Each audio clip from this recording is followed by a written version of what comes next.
Since the completion of this video program, the names for the Genealogical Library, branch genealogical libraries, and the Genealogical Library Catalog have been changed. The name of the Genealogical Library has been changed to the Family History Library. Branch genealogical libraries are now called Family History Centers. The name of the Genealogical Library Catalog has been changed to the Family History Library Catalog. Only the names have changed. The information presented in the program is still accurate. Families and genealogy have a special significance to members of the Church of Jesus Christ of Latter-day Saints because families can be united forever. Life does not end at death. When we die, our eternal spirits go to a spirit world, where we continue to learn and grow while we await the resurrection and final judgment. The family unit can also continue beyond the grave, rather than just until death do you part. This is accomplished when parents and their children make special promises called covenants in sacred temples. These covenants, when made with the authority of God and faithfully kept, can unite families for eternity. Worthy members of the church also make these covenants on behalf of their ancestors who have died. These ancestors have the opportunity to accept these covenants in the spirit world. In order to make these covenants for their ancestors, members must first identify who their ancestors are. In order to help members in this work of identifying their ancestors, the Church of Jesus Christ of Latter-day Saints has gathered genealogical records from all over the world. These records are available at the church's main genealogical library in Salt Lake City. It's the largest genealogical library of its type in the world. Most of these records are also available on microfilm through branch genealogical libraries. This presentation is to help you learn how to use these branch genealogical libraries. Genealogical research is a process of answering 5 basic questions. What do I already know about my family? What do I want to learn about my family? What records does the library have? How do I obtain a record? What do I do next? Don't worry about remembering all this right now. You can use this printed guide to help you remember what you learn in this presentation. You can also use it as a workbook as you do your research. Now, let's begin with the first question. What do I know about my family? Start by filling out a pedigree chart. If you don't have one with you, there's one in the guide you can use. Write down the names of your parents, grandparents, and great-grandparents. List as much information as you can, including birth dates, birthplaces, marriage dates, and so forth. If you're not certain of dates and places, you may want to estimate them. It will help you narrow your search. Now for the second question. What do I want to learn about my family? Begin by selecting an ancestor you want to learn more about. You're more likely to find information in this library about ancestors born before 1900. Then identify what you want to know about your ancestor, such as where and when he was born. As you begin your research, you'll want to write his name at the top of a research log. There's one in the guide you can use. You'll use this research log to keep notes on the records you look at and what you find. After identifying what you want to learn, you're ready to answer the third question. What records does the library have? The library has 2 types of records, previous research and original documents. Previous research is research that has already been done by others. Original documents are records created at the time of important events in the lives of your ancestors, such as births, marriages, and deaths. It's best to look for previous research first to see if someone else has already done some research for you. You may be surprised if you think no one has done any research on your family. Your great-great-grandfather could have more than 1,000 descendants. One of them may have already submitted information about your family. If anyone has given information on your family to the library, it may be in one of these major sources of previous research: the International Genealogical Index, or IGI, the Family Group Records Collection, the Family Histories Collection, or the Family Registry. Look first in the International Genealogical Index, or IGI. It lists more than 88 million names of deceased persons. This index is printed on microfiche. Each microfiche lists about 16,000 names. To find your ancestor's name in the IGI, look for the location where he was born or married. For example, if your ancestor was born or married in the county of Kent, England, look first for the England region, and then look for Kent County. Take the microfiche to a reader nearby and look for your ancestor's name. The names are listed alphabetically. In the IGI, you'll find such information as the name of your ancestor's parents or spouse, and the date and location of his birth, christening, or marriage. Record the information you find on your pedigree chart and research log. You may find additional information if you trace the original source of the IGI information. Ask the librarian for help. The second major collection of previous research at the main library is the Family Group Records Collection. A family group record is a form that has information about a husband and wife and their children. About 8 million family group records have been submitted to the main library, where they are filed alphabetically by the husband's last name. These forms have also been microfilmed for use at branch libraries. The librarian will help you use the library's catalog to identify the film you need, so you can order it from the main library. When the film arrives, you can search for a family group record on your ancestor. You may find someone has submitted a sheet. Be sure to record what you find on your pedigree chart and make a note of your search on your research log. Then evaluate whether the information you found is correct or if you want to verify it with other records. The main library also has a large collection of family histories. This is the third major collection of previous research. Many of these have been donated by families like yours. In a family history, you will usually find genealogical information, photographs, biographical sketches, and stories about your family.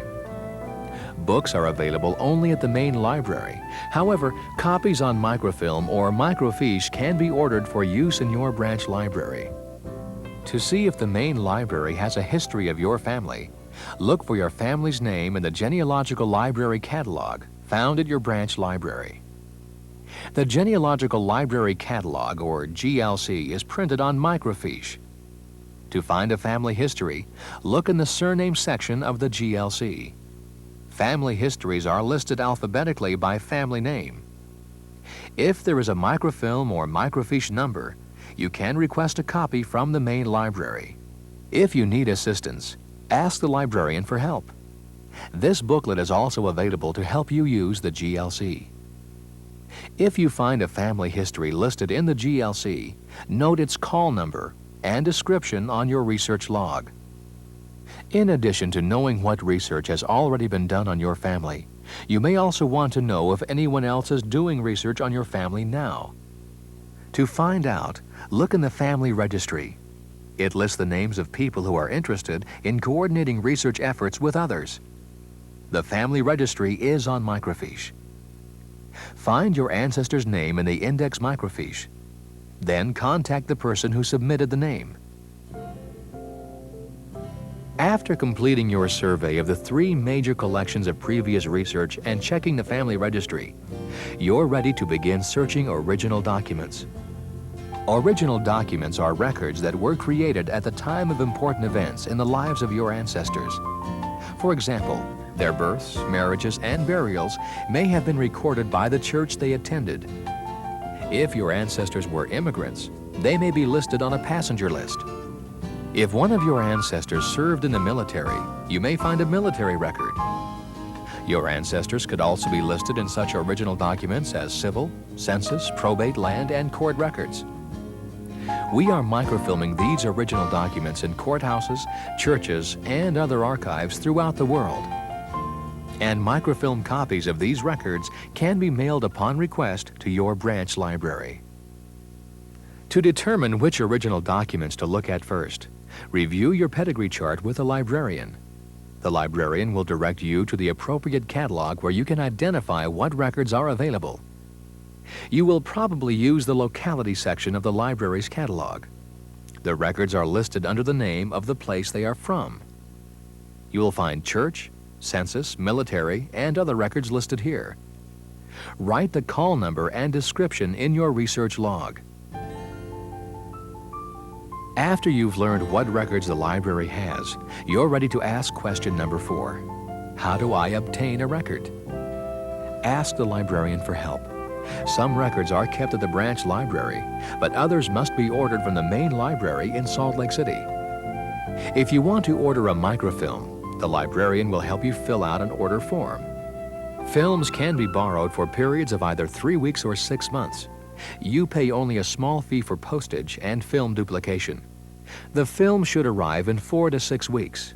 The librarian will notify you when the film arrives. You may then come in and search the microfilm for records of your ancestors. Now, the real fun and excitement of genealogy begins as you read the actual records of your ancestors. Now you're ready for the last question. What do I do next? First, organize what you have found and record any new information. It's a good idea to make copies of the records you find.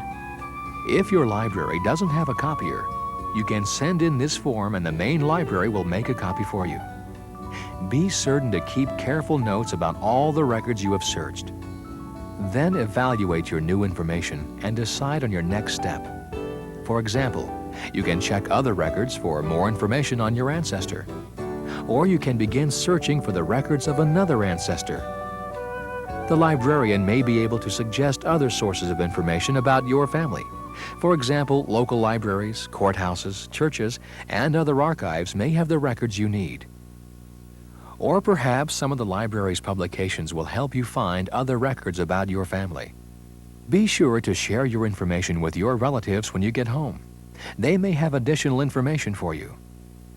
You may want to compile a family history and place it in a library where others can use it. And begin keeping your own personal and family records to share with your family. We've covered a lot of information. Let's briefly review the 5 basic questions and how to answer them. The first question is, what do I know about my family? Answer this by filling out a pedigree chart as completely as you can. The second question to ask yourself is, what do I want to learn about my family? Select an ancestor and identify what you want to learn about him. Then ask the third question, what records does the library have? The library has 2 basic types of records, previous research and original documents. Survey the major sources of previous research: the International Genealogical Index, or IGI, the Family Group Records Collection, and the Family Histories Collection. And check the family registry to locate others who are doing research on your family. After you've completed your survey of previous research, ask the librarian to help you search original documents such as birth, marriage, and death records. The librarian will help you use the catalog to identify what records the library has. Then ask question number 4. How do I obtain a record? If the branch library doesn't have a copy of the record you need, ask the librarian to help you order it from the main library. The 5th question is, what do I do next? Organize, record, and evaluate the information you find, and identify additional sources of information with the help of a librarian. Then share what you have found with others. They may also have information to share with you. Remember that searching for your ancestors is a process of asking these 5 questions each time you learn something new about your family. We hope that this information will help you find your ancestors, because we know that your family is important to you. As we mentioned at the beginning of this presentation, our families are important to us too. We want to be together with them forever. Family life can be eternal. Family relationships established on earth can continue after death. Marriage performed by one authorized by God can be valid throughout eternity, not just until death do us part. For additional information on why we do genealogy and temple work, The brochure, Why Genealogy, is available in your branch library. If you would like representatives of the Church of Jesus Christ of Latter-day Saints to explain more about this and other beliefs, please inform one of the librarians. They can arrange for someone to contact you. Thank you for visiting our library. We hope it will lead to a lifetime of joy as you discover your family heritage.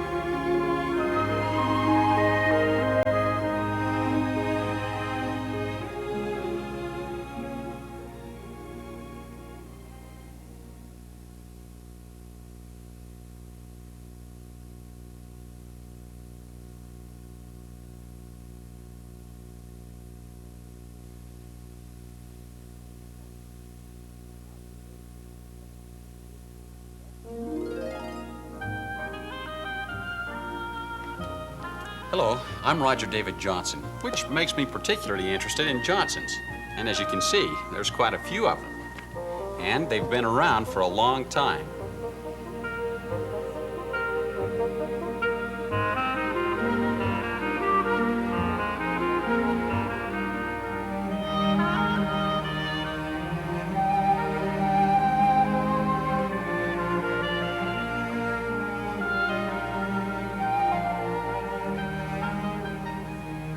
There have been a lot of Johnsons, but today I'm interested in one in particular. David Johnson, my great-grandfather. I was named after him, but I don't know much about him. Perhaps you're looking for someone too. One of the best places to find an American ancestor is in the U.S. Census.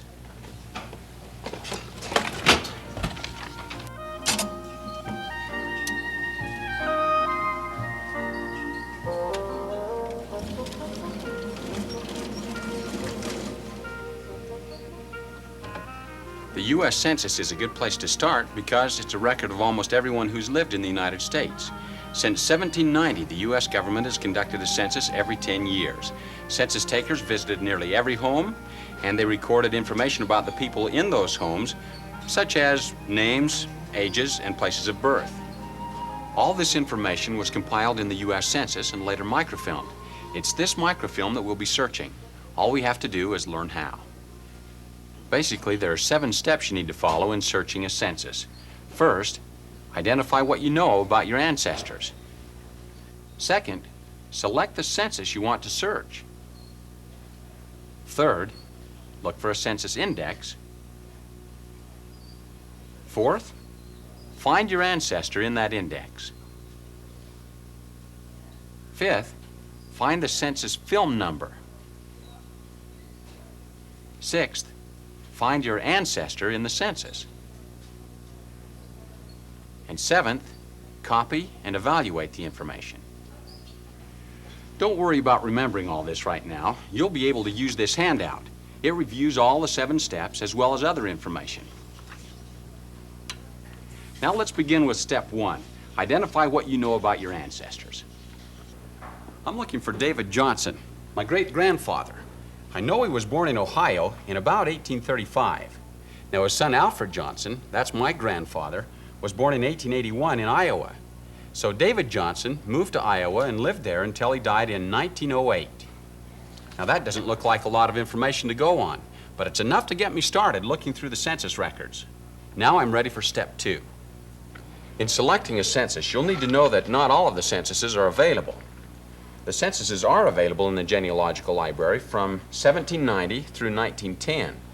Now, after 1910, the censuses aren't available because of right to privacy laws. And the census in 1890 isn't available either because it was almost completely destroyed by fire.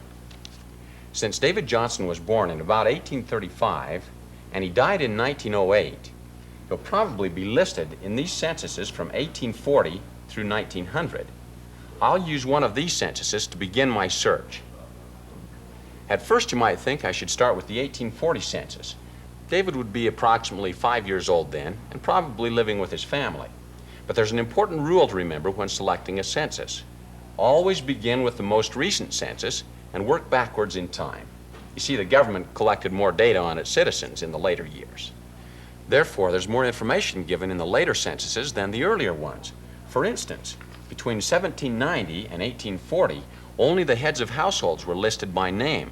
The number of family members was given, but not their names. So if I selected the 1840 census, I'd have a tough time of it because David wouldn't be listed by name. Later, when I found more information on David and his family, I'll go back and search the 1840 census. Now, beginning in 1850, all of the family names are listed. David would be about 15 and might still be living with his family, but I don't know if they're still living in Ohio, and I don't know the other family names. So it's still a better idea to start with a more recent census. Now, I know he lived in Ohio and then moved to Iowa and died in about 1908. So the latest census that he'd be listed in would be the 1900. I'll begin by looking for a David Johnson, about 65 years old, born in Ohio, with a son named Alfred. Now that I've selected a census year, I'm ready for step 3, to select a census index. The names in a census weren't listed in alphabetical order. They were listed in the order that the census takers visited the homes. Now, a census index can save me a lot of time because the names are listed in alphabetical order. Indexes are available for most of the censuses. These books contain the indexes for the 1790 to 1850 censuses. The index will tell me the county and the page number of the census where I can find David Johnson. The 1860 and 1870 censuses only have a few statewide indexes. A librarian can help you find if an index is available for these years. If an index isn't available, you can still search the census. Most of the information that's on the books is also available on these microfiche, which you can find in your branch genealogical library. Parts of the 1880, the 1910, and all of the 1900 census use an index called Soundex. It's a system of referencing names by how they sound rather than how they're spelled. Census takers may have spelled my name differently than we spell it today. All of these names sound like Johnson, but they're all spelled differently. Soundex will help me search these different spellings at the same time. It may seem complicated, but it isn't. All I did was follow the directions in the book, and the name Johnson becomes J525. Now I need to know how to find this number in the Soundex microfilms. I'll look in this list of 1900 Soundex film numbers. First, I have to find Iowa, and then I'll look for J525. That's where all of the Iowa Johnsons should be listed. And there's the film number I need.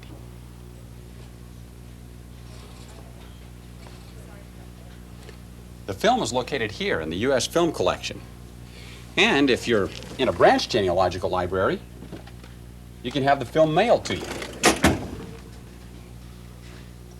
Now that brings us to step 4, finding your ancestor in the index. Here on the films are the J525s. And here's a David Johnson who is 67 and born in Ohio. Now I want to be sure to carefully copy the state, county, city, and township, the enumeration district, and of course the page number. Now that I've found David Johnson in the index, it'll be easy to find him in the census. But first, I have to find the census film number. And that's step number 5. I'm looking for the 1900 census film numbers. Here they are. Now first I look under the state, Iowa, and then the county, Lynn, and there it is. Now the film will be easy to find or order from a branch genealogical library.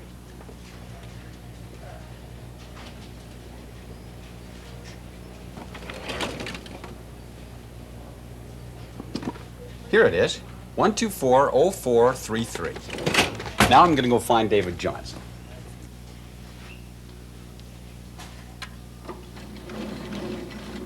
First, I'll locate the right county and then enumeration district.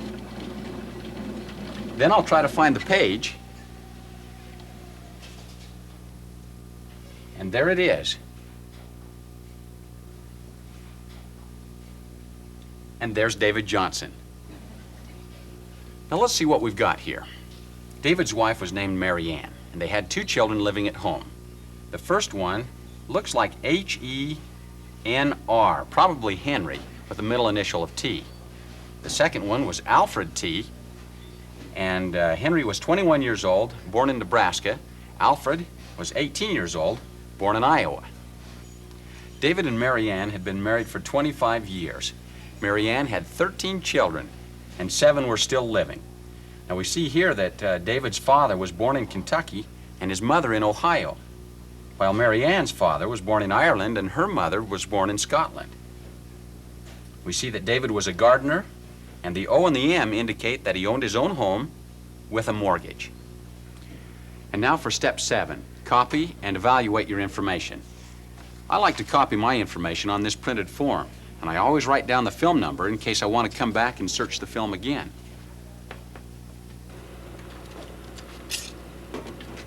I usually make a photocopy of the original document, if I can. If the branch library doesn't have a copy machine, I can request a copy from the Genealogical Library in Salt Lake by mailing in this form.